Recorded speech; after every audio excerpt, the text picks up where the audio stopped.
வணக்கம் நண்பர்களே, இப்போ நீங்கள் பார்க்குறது தான் நிலப்பனங்கிழங்கு அப்படின்றது. இது பாருங்கள், இதை நாங்கள் பறித்து சேகரித்து கொண்டு வந்திருக்கோம். இது வந்து தண்ணியில் அலசி சுத்தம் பண்ணுறோம். இதுவும் ஏற்கனவே நாமெல்லாம் தண்ணியில் அலசி சுத்தம் பண்ணி வச்சுருக்கோம்.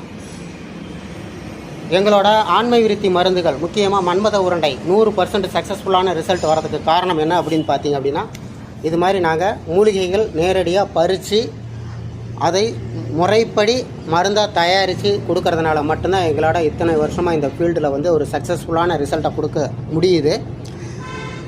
இப்போது நாம் இதை வந்து மன்மத உருண்டைக்காகவும் குழந்தை பேர் இல்லாதவங்களுக்காகவும் நாம் வந்து இப்போ இந்த நிலப்பனங்கிழங்கை பறிச்சுட்டு வந்திருக்கிறோம். அதை வந்து நாம் அடுத்தது வந்து இதில் வந்து நம்ம புட்டவியல் பண்ண போகிறோம். பாருங்கள், அங்கே ஒரு பேட்ச் இருக்குது, இங்கே ஒரு பேட்ச் ரெடி ஆகிட்டுருக்கு. அடுத்தது பார்த்திங்க அப்படின்னா நாம் இதை வந்து புட்டவியல்